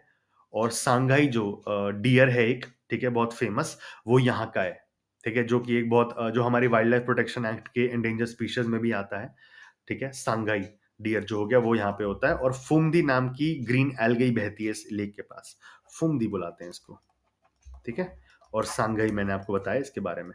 ये 3 फैक्ट सबसे ज्यादा फेमस है जो मणिपुर के बारे में पूछे जाते हैं। अभी मणिपुर में रिसेंटली आपको कुकी और वो मेटी कम्युनिटी के बारे में ही पता होगा, ठीक है। इसके बारे में बड़ा न्यूज में चला था, इनके बीच में जो वायलेंस हो रहा है। तो ऐसे याद रख सकते हैं आप, ऐसे कनेक्ट करके पढ़ोगे ना, कभी नहीं भूलोगे जिंदगी में कुछ भी, ठीक है। उड़ीसा में चिल्लिका लेक मैंने बताया था, पंजाब में हरिके लेक याद रख लेना, और रोपड़ लेक याद कर लेना, क्योंकि रोपड़ पंजाब इंपॉर्टेंट है, हड़प्पन सिविलाइजेशन के पर्सपेक्टिव से भी वो बहुत इंपॉर्टेंट हो जाती है। राजस्थान के अंदर सांबर सॉल्ट लेक, ये मैंने बताया आपको, और रंग सागर लेक, और फतेह सागर लेक भी याद रख लीजिएगा। ये फतेह सागर लेक तो ये वो लेक्स हैं, फतेह सागर जिसके पास उदयपुर फोर्ट और ये सब पड़ते हैं, ठीक है। तो ये ऐसे भी याद रख सकते हैं आप कि जो मेजर फोर्ट्स वगैरह के पास जाते हैं वो लेक के पास ही पड़ते हैं, लेक के आसपास ही ये सारे फोर्ट्स हैं, ठीक है। क्यों, सोच के देखो। और ये लेक्स क्या हैं, ये लेक्स ऑटोमेटिकली थोड़ी बने हैं, ये बनाए गए हैं ताकि जो फोर्ट बने हैं जिसके अंदर आर्मी बिठाई जाएगी या फिर राजा बैठेंगे या वो सब बैठेंगे, उनको पानी की सप्लाई चाहिए, कहाँ से आएगी, लेक से। इसलिए जो फोर्ट हैं वो मेजरली, जो राजस्थान के फोर्ट हैं वो बेसिकली लेक्स के आसपास बनाए हुए हैं। कितना आसान था कनेक्ट करना, सोच पाए कभी ऐसा? मेरा काम ही यहाँ पे आपको ही सोचने के लिए मजबूर करने का है, ठीक है। उसके बाद सिक्किम, सिक्किम में कोई इंपॉर्टेंट नहीं है आपके लिए, ठीक है। चोलामू लेक मैंने आपको बताया था, वो याद रख सकते हैं आप, ठीक है। उसके बाद तमिलनाडु में आपके लिए कोई इंपॉर्टेंट यहाँ पे नहीं दिख रहा है मुझे, ठीक है। उत्तराखंड में नैनीताल लेक, उत्तराखंड से आपको याद रह ही जाएगा। भीमताल लेक भी याद रख लीजिएगा, ठीक है। इसके आसपास हैं मेजर जो आपके हिल स्टेशन हैं। फिर ये हो गए आपके सारे लेक्स, ठीक है। जो नेक्स्ट टॉपिक हमें पढ़ना है वो है क्लाइमेट ऑफ इंडिया। एक सेकंड में देख लूँ इसको, ठीक है। क्लाइमेट ऑफ इंडिया में हमें मेजरली क्या पढ़ना है कि कैसा क्लाइमेट हमारे हमारे बेसिकली 2 तरीके के मॉनसून होते हैं। मैं आपको यहाँ पे एक ब्रीफ दे देता हूँ। 2 तरीके के मॉनसून होते हैं, नॉर्थ वेस्ट मॉनसून, ठीक है, और साउथ ईस्ट मॉनसून, 2 होते हैं। अब वो सवाल क्या पूछेंगे कि कौन से मेजर, वो साउथ वेस्ट की जगह ना आपको साउथ ईस्ट दे देंगे। तो ये हो गया साउथ वेस्ट, ठीक है, और ये हो गया नॉर्थ ईस्ट। सॉरी, मैंने इससे पहले थोड़ा उल्टा बोल दिया था, I am really sorry for that, ठीक है। तो 2 तरीके के मॉनसून आते हैं हमारे पास, साउथ वेस्ट, ठीक है, और इधर से आता है नॉर्थ ईस्ट। याद रहेगा? कितना मुश्किल था बताओ, नहीं था ना। अब आपको मेजरली जो याद करना है इसमें, ठीक है, वो क्या है कि जो क्लाइमेट ऑफ इंडिया है वो ये जो latitude, altitude, pressure, wind system, distance from sea, ये इसका कितना कोई इंपॉर्टेंट नहीं है। कॉन्टिनेंटलिटी एक वर्ड है जो मैं आपको समझा देता हूँ। कॉन्टिनेंटलिटी का मतलब, कॉन्टिनेंटलिटी का कि जितना सी से दूर अंदर लैंड की तरफ जाते रहेंगे उतना ही बारिश कम होती रहेगी, समझ गए? क्योंकि जब मॉइस्चर उठाएगा क्लाउड ओशन से और वो पानी बरसाता हुआ आएगा लैंड की तरफ, तो अंदर आते आते मॉइस्चर कंटेंट कम होता रहता है, तो लैंड के बीचों बीच आने के बाद बारिश कम होती है कंपेयर टू सी के पास वाले एरिया में। इसको बोलते हैं कॉन्टिनेंटैलिटी, ठीक है। और उसके बाद हमारे यहाँ पे ये आपको फिनोमेना याद नहीं करना है, ना ही समझना है कि भाई कहाँ से आता है, क्या होता है, वो जरूरी नहीं है। 2 मॉनसून होते हैं हमारे यहाँ पे। मॉनसून होता है, मॉनसून का मेजर मतलब पता है क्या होता है? मॉनसून का मतलब होता है रिवर्सल ऑफ विंड्स, और कोई मतलब नहीं होता। इस पे कितने ही आप रोमांटिक गाने बना लो, कितने ही प्यार भरे गाने बना लो, कुछ नहीं होता। मॉनसून का सीधा मतलब होता है रिवर्सल ऑफ विंड्स। विंड्स यूं जा रही हैं, ठीक है, विंड्स यूं मुड़ गई, ठीक है, सिंपल। रिवर्सल ऑफ विंड्स को बोलते हैं मॉनसून।